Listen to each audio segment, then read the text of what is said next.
Yes.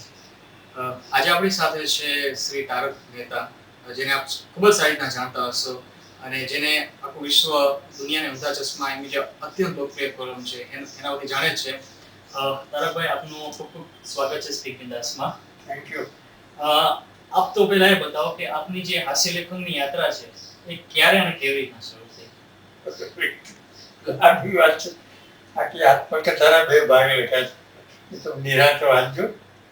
હવે આમાં એવું છે ને કે કોઈ ચોક્કસ તારીખ તો હતી નથી. ધીરે ધીરે ધીરે એક માનસિક એવું થાય કે લોકો આપણે બોલે છે ત્યારે હસવું આવે જ લોકોને. લખવાનું તો પછી આવે. પેલું ફ્રેન્ડ્સમાં મિત્રોમાં થાય તો લોકોને આપણે બોલવા મજા આવે. એટલે આપણે એ બાબતો સવાજ થતા જઈએ. અને એ રીતે ધીરે ધીરે પહેલાં તો કવિતાઓ લખવાનું, યંગ એજમાં તો કવિતાઓ લખવાના ધકારા થાય. ધીરે ધીરે એમ થયું કે આમાં હાસ્યમાં વેક્યુમ છે, ઓછું લખાય છે. અને આમે બધે સાહિત્યમાં હ્યુમર ઓછી જ હોય, બધા લેખકો ઓછા હોય. એટલે આપણે ધીરે ધીરે ચૂંટલાવ્યું. આમ સમજો કે લગભગ 21માં વર્ષથી છપાવવા માંડ્યું. ત્યાં સુધી તો શોખ એમ ડાયરીઓ લખીને, કાગળો લખીને વલખા મારેલા. તો કુવાર મેગેઝિનના બુધવાર સભા કહે છે જે એ લોકો, અમારા વખત તો બુધવારીયું કહેવાતું. બુધવારીયામાં જયકાંત મણિયાર ને નિરંજન ભગત ને પિનાકી ઠાકોર ને બધા સાહિત્યકારો આવતા. હું ખબર પેલી કાપલી લઈને જવું કે કોઈ દાડો હિંમત ન થઈ કવિતા વાંચવાની. ધીરે ધીરે પ્રોઝ તરફ વળ્યો. આપણે એક વાંચક ચાલક છે પલ્લવીબેન મિસ્ત્રી બોમ્બેથી, એને પ્રશ્ન પૂછાયો છે કે આપ જે લેખન કાર્ય કરો છો, ખાસ કરીને હાસ્ય લેખન, તો એના પાછળની કોઈ પ્રેરણા ખરી? પ્રેરણા તો બસ આપણું લોકોને એન્ટરટેન કરવાની પ્રેરણા કરતા ધખારા વધારે. પ્રેરણા તો ધીરે ધીરે આપણે ડિમાન્ડમાં આવતા જઈએ અને લોકોને મજા આવતી જાય, એ જ પ્રેરણા હોય. વાચક કહો, શ્રોતા કહો, પ્રેક્ષક કહો, પણ લોકોમાં જે આપણે હસાવી શકીએ છીએ ક્ષમતા તરફ વધારે સભાન થઈ, એ જ પ્રેરણા. લોકોનો રિસ્પોન્સ એ જ પ્રેરણા મૂળ તો. હવે આપના અંગત જીવનમાં અને એક લેખક તરીકેના જીવનમાં આપના ધર્મપત્ની ઇન્દુબેનનું યોગદાન કેટલું? યોગદાન આમ તો હું જે કંઈ લખું છપાવતા એને વચાવીને છપાવું. કારણ કે રાત્રે લખું, ઉતાવળે લખું, આંખોની તકલીફ હોય અને થાકેલા આવીએ, પછી કંઈક લખવામાં ગડબડ સડબડ થઈ હોય, કન્ટિન્યુટી બ્રેક થઈ હોય, એવું હોય કે બધું એની ટીકા ઉપર બધું ચાલે. એ એનું યોગદાન. She is my first critic એમ સમજો. બરાબર. આજે આપની ઉંમર 80 વર્ષની છે. 80 ચાલે છે. 80 ચાલે છે આપણને, જેને આપણે જેઠ ભાઈ પણ કહી શકીએ. હા. તો આપને અંદરથી શું લાગે છે કે આપ હજી આપને જે પહેલા લખતા અને જે ઉત્સાહ હતો ના, એવું ઉત્સાહ કરો, એ ઉત્સાહને પહોંચાતું. કારણ કે અત્યારે તમે જે લખો છો, તમે પોતે જ લખો છો કે તમે ડિક્ટેટ કરો છો? એક પ્રશ્નોત્તરી આવે છે આ જિંદગી નામના મંથળીમાં. પ્રશ્નોત્તરી હું ડિક્ટેટ કરાવું. કારણ કે એ જરા મારામાંથી પ્રશ્નનો કોઈ મુદ્દો હોય એટલે જવાબ ગોઠવા નથી થતા. લખવા માટે મારે કોન્સન્ટ્રેશન હોય. કારણ કે લખવું એ બધું વકીલની બ્રીફ જેવું નથી કે યાર ટુ ધ પોઈન્ટ લખાવી શકું. તો લખવા બેસવું પછી બધું વિચારતો લખતો જ. એ આખી સ્લો પ્રોસેસ છે, પણ જાતે જ લખવું પડે. આપની ખૂબ જ અત્યંત લોકપ્રિય કોલમ છે દુનિયાને ઊંધા ચશ્મા, જે ચિત્રલેખામાં વિધિ પ્રસારિત થાય છે, જેમાં ટપુ, જેઠાલાલ, ચંપકલાલ, પોપટલાલ, રંજનદેવી, રસિક સુરતી જેવા અનેક પાત્રો છે કે જેણે વાચકોના હૃદયમાં એક વાસ્તવિક સ્થાન અત્યાર સુધીમાં ખડું કર્યું છે. તો આ કોલમને તેને મળતા જે પ્રતિભાવો છે, હમ. બરાબર છે, તો એના વિશે આપની લાગણી કેવી છે કે અત્યારે બધાના દિલમાં રાજ કરે છે, બધાને એવું લાગે છે કે ખરેખર ટપુ છે તે વાસ્તવિક પાત્ર જ છે. હા. તો આપની જે વાત સર્જન છે એની અત્યંત લોકપ્રિયતા છે, તો એના માટે આપને કેવી લાગણી છે? કેવી લાગણી એટલે આમ તો આનંદની જ હોય. લોકો આપણને સ્વીકારે, પહેલા શરૂઆતમાં તો સ્વીકારની ભાવના હોય, પછી ધીરે ધીરે પ્રતિભાવ સ્ટ્રોંગ, અને પછી ગેરચાર. બરાબર છે. 38 વર્ષ થયા કોલમ. હા. અને ઓવર ધ યર્સ અમે ચોથી જનરેશન વાંચવા માંડી. હવે સિરિયલને લીધે વધારે એનો રિસ્પોન્સ વધ્યો. હા, બરાબર છે.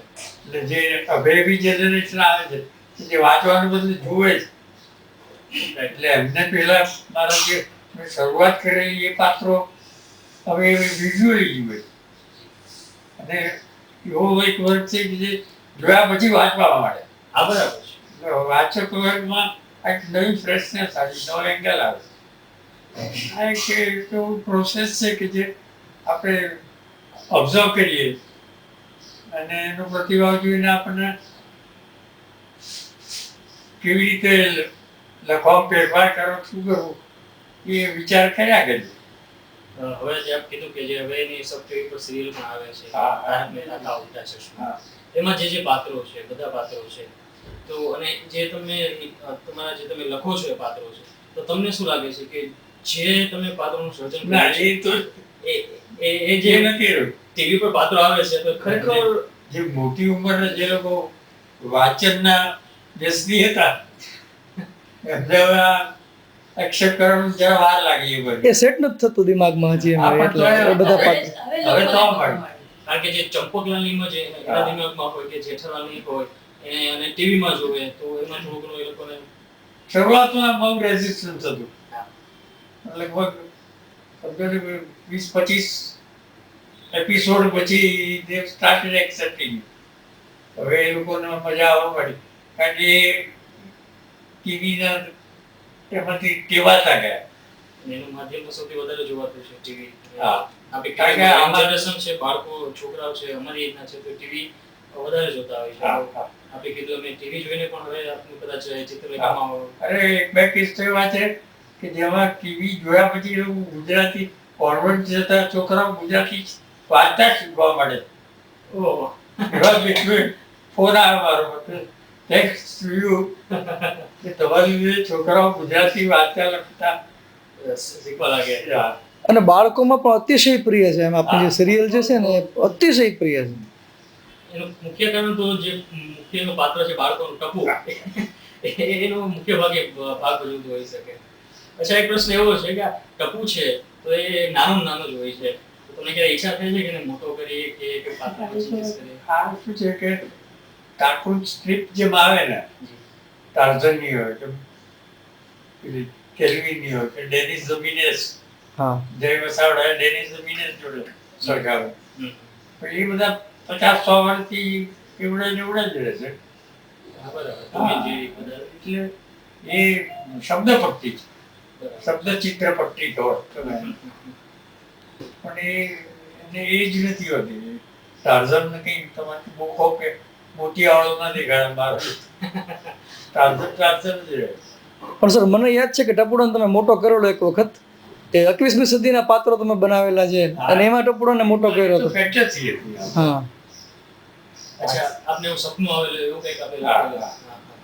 કે વિદેશ જઈને ટપુ કંઈક બહુ મોટો માણસ બની ગયો છે. હા. અચ્છા, આ પ્રશ્ન ઇન્દુબેન આપને છે કે આપ આટલા વર્ષોથી તારકભાઈ સાથે છો અને એની લેખન પ્રવૃત્તિ સાથે સંકળાયેલા છો. તારકભાઈ કીધું એમ કે સૌથી પહેલા ક્રિટિક્સ આપશે એના લેખનના, તો આપને ક્યારે એવું લાગે કે હું પણ આવું લખી શકું? બધાથી ન લખાય.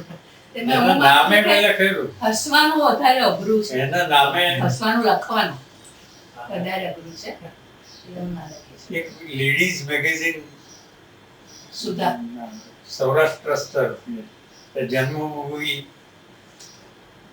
ટ્રસ્ટનું. હમ. હા, હા, તો સુધારામનું હતું. મને કે તમે આમાં લખો. મેં કહ્યું યાર સ્ત્રીઓના મેગેઝિનમાં મારી પાસે શું લખાવું? પુરુષ તરીકે હું એમની મજાક થયું તો વાચકોનો મજા ના આવે. એટલે મારી વાઈફ પાસે લખાવતો. હા, હા. પછી આ એને કહ્યું કે મારું કામ નહીં. તું મને લખાવજે. અચ્છા. એટલે બધા ક્લાસીસ એટલે- ભરવાનું હોય હા. રેખા જ્યાં જતી એટલે હતી બધું મેટર સ્ત્રીલિંગમાં. એકઠું કરે એટલે પછી એટલે હું બધા ક્લાસો ભરી આવું 15 દિવસ અચ્છા, અચ્છા. પછી આવીને હું એમને બધું વર્ણન કરું કુકિંગ ક્લાસ ને એવા બધા લેખો હ્યુમરમાં પણ એના એંગલથી હું લખતો. એટલે રો મટીરિયલ ઘણી વાર આપ પ્રોવાઈડ કરો. હા. હા, ના એટલે એ માટે મોટે ખાસ. ભાગે જ. હા, હા. બેકગ્રાઉન્ડ જે બધું છે આપ કારણ કે આપના લેખોમાં જે કઈ લખો છો તો ખરેખર એવું લાગે છે કે આપ ત્યાં જઈને આવ્યા છો કે હા. આપ એક વસ્તુ અનુભવી છે હા. તો અમને વાંચકોને એવું લાગે છે હા, કે તમે એટલે- કોઈ પ્રવાસનું લખતા હો ને પ્રવાસનું તો અમે બંને સાથે સાથે જો છો ઘણીવાર આપણે ગોવાના જે અમુક પ્રસંગો લખીએ અમે છીએ બધે સાથે ગયા. પછી નોટ્સ કરે ભાઈ. નોટ્સ બધા કરતા જાવ સાથે મને કહું એ કરે એની મેળે એને જોયું હોય કંઈક એ કરી લે. બરાબર છે. આ આંખની તકલીફ મને 10-15 વર્ષથી થઈ. એટલે ચાલુ ટ્રાવેલિંગમાં ને એમાં મને લખવાનું જ ફાવતું. અચ્છા, આપના છેલ્લો પ્રશ્ન એ છે કે આપના જે હજારો ચાહકો છે ગુજરાતમાં છે ગુજરાતીઓ ભારતમાં વસતા ગુજરાતીઓ છે અને એનઆરઆઈસ છે તો એ ગુજરાતીઓને આપને સાંભળવા ખરેખર ખૂબ ઉત્સુક છે તો એને કોઈ ખાસ સંદેશો આપશો? તકલીફ છે કે મહિના પહેલા જ મેં એનાઉન્સમેન્ટ કર્યું છે કે હું પબ્લિક લાઈફમાંથી રિટાયર થઉં. ઓકે. કારણ કે હવે પેલું શું છે કે રેકોર્ડિંગમાં ને એમાં મોઢા પર લાઈટ આવે એટલે મને જામ જ નાખે. એટલે લાઈટ નાખી સહન થાય નહીં. ને બોલવા જઈએ એટલે સ્ટેજ ઉપર લાઈટ આવે. લાઈટ આવે એટલે પછી મગજ બ્લેક થઈ જાય. અત્યારે તમને બોલું છું તો મને મગજ બ્લેક થવા મળે. પણ શું બોલવું? અચ્છા, અચ્છા. એટલે એ સ્થિતિ હોય એટલે લખવામાં તો શું છે ધીરે ધીરે લખાય, લખેલું ચેકીને લખાય, રીરાઇટ કરવા. પણ સ્ટેજ પર તો તમે બોલ્યા પછી લોચો કર્યો તો ગયો.